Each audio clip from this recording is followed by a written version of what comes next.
안녕하십니까. 자본시장 영업부 한만규 대리입니다. 안녕하세요. 자본시장 영업부 이코노미스트 문정입니다. 네, 2023년 새해 복 많이 받으시고요. 2023년 첫 번째 주 환율 움직임을 한번 돌아보도록 하겠습니다. 지난주에 이제 중요한 포인트는 12월 FOMC 의사록 발표와 그렇죠. 이제 미국 민간 고용이었던 것 같습니다. 환율은 이제 연말에 낙폭이 좀 심했어요. 그거에 대한 되돌림을 이제 주다가 미국 연준 12월 FOMC 의사록을 좀 주목하는 움직임을 좀 보여줬었는데 대부분 이제 연준 위원들이 2023년에도 이제 금리 인하 등의 정책 변경은 하지 않겠다라는 것에 이제 동의를 했다라고 이제 나오지만 내용은 사실 시장 예상과 크게 다르지 않았기 때문에 시장의 영향력은 좀 제한적이었던 걸로 보여집니다. 다만 이제 주 후반에 미국 이제 ADP 민간 고용이 좀 전월과 예상치를 모두 큰 폭으로 상회하면서 고용 시장이 여전히 좀 견고하다. 그렇다면 이제 연준이 긴축 기조를 좀 유지하지 않을까라는 경계감에 달러가 약간 좀 강세 기조를 보이기도 했던 그렇죠. 좀 그런 한 주였던 것 같습니다. 예, 수석님 이제 보면은 좀 중국 위안이 좀 많이 굉장히 강세, 좀 많이 네, 떨어졌죠. 위안 맞습니다. 환율이. 네. 어떤 좀 이슈 때문이라고 볼 수 있을까요? 네, 지금 지난주 한 주 동안 중국 위안화 환율이 가장 강세를 보였다고 볼 수 있고요. 일단 위안화 환율만 하더라도 주간으로 한 0.6% 정도 하락해서 위안화 강세가 좀 두드러졌다라고 봐야 될 것 같고요. 네. 그런데 이런 부분은 이제 중국 증시도 좀 반등을 했습니다. 연초부터. 음. 그래서 그런 부분에서 본다면 연초에 있었던 중국 인민은행 쪽에서의 인민은행 이제 공작회의가 개최가 됐었거든요. 근데 네네. 이번 공작회의에서는 유동성 공급을 좀 언급을 했습니다. 음. 그러니까 상당히 시장이 좀 친화적이다라고 봐야 될 것 같고요. 그렇네요. 인민은행 공작회의에서는 두 가지를 이제 이슈를 제시를 했는데 첫 번째는 유동성 공급을 통해서 이제 기업들이나 민간 쪽에서의 자금 조달에 대한 비용을 절감시켜주겠다라는 부분도 있고 또 하나는 이제 중국 경제와 중국 금융시장이 이제 아킬레스라고 봐야 되는 이 부동산 시장 쪽에 대해서 부동산 시장에서도 유동성을 지원해주겠다라고 얘기를 했었습니다. 이런 이제 두 가지 요소가 이제 시장에 좀 영향을 미치면서 위험 쪽에서에 대한 자산에 대한 심리가 좀 완화됐다라는 부분들, 특히 이제 부동산 규제 완화가 이 부동산 경기 침체를 좀 막을 수 있지 않을까라는 기대감이 좀 있었던 것 같고요. 그런 부분에서 중국 증시가 반등했고 위안화 강세를 보였습니다. 다만 이제 중국에서 이제 코로나 확진자가 계속 좀 늘고 있다라는 부분 때문에 아직까지는 좀 기대 반, 이제 우려 반이라고 봐야 되는데 일단 네. 인민은행 쪽에서는 이 통화 완화 기조를 조금 더 적극적으로 설명을 했다라는 부분 때문에 이 위안화 강세를 보였고 위안화 강세를 보이다 보니까 이제 아시아 통화들 특히 이제 한국 원화 같은 경우에도 위안화 강세에 동조하면서 지난 한 주 동안은 원화도 강세를 보이는 그런 흐름을 보였습니다.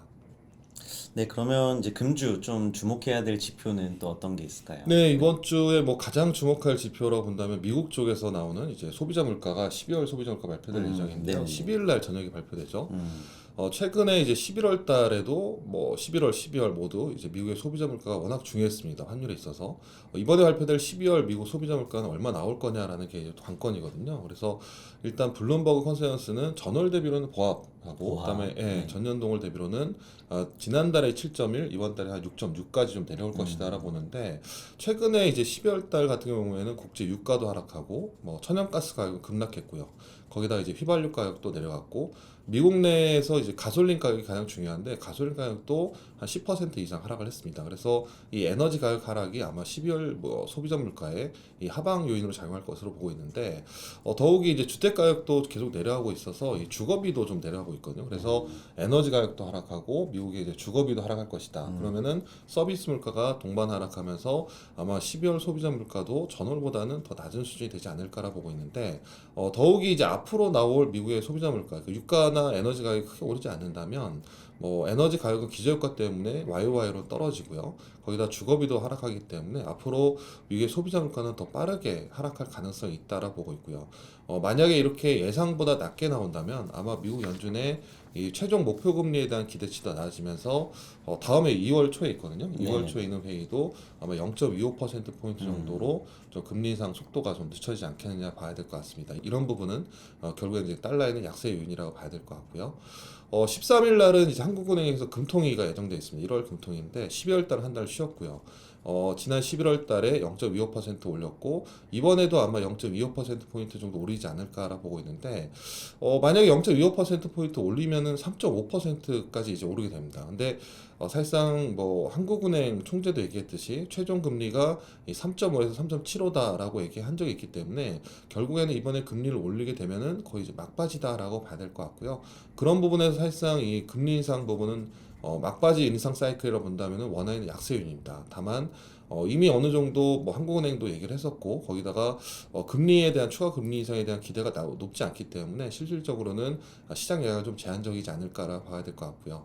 그래서 미국의 소비자 물가 그리고 그 다음날 한국은행 금통위가 있는데 일단 가장 중요한 건 미국의 12월 소비자 물가가 어느 정도 시장 예상에 부합하느냐 네. 아니면 그거보다 좀 못 미치느냐가 아마 다음 주 환율의 중요한 변수가 되지 않을까라고 보고 있습니다. 네, 그렇다면 이제 새해 저희 이번 주 환율 전망 이제 어떻게 보시는지. 네, 최근에 이제 연초도 그렇고 지난 연말도 그렇고 연초에도 마찬가지로 네. 달러는 뭐 지난주에 강세를 보였지만 위안화 강세 때문에 이제 원화도 강세를 보였거든요. 그렇죠. 네. 그리고 지금 뭐 영내에서 보면은 환율이 한 1280원에 좀 막히는 모습을 보이고 있고요. 또 여계 쪽에서의 환율 변동폭도 과거보다는 좀 이전보다는 조금 좀 줄어드는 모습을 보입니다. 네, 네. 그러니까 상당히 좀 제한적인 모습을 보이고 있고요. 또 이번 주에 미국의 소비자 물가가 앞서 말씀드린 것처럼 예상치 부합하거나 혹은 예상치보다 못 미칠 경우에는 아마 달러 약세에 대한 기대가 좀 커질 수 있기 때문에 이번 주는 좀 내려가지 않을까라고 생각을 하고 있습니다. 따라서 이번 주 달러 환율은 하단은 1250원, 상단은 1280원 정도 예상하고요. 유로원 환율은 이제 유로화가 조금 약세를 보이고 있어서 하단은 1325원에서 상단 1365원, 그리고 엔원 환율은 935원에서 965원 정도에서 등락할 것으로 예상합니다. 다시 한번 새해 복 많이 받으시고요. 지금까지 똑똑한 환율 이야기 환율 똑똑이었습니다. 감사합니다.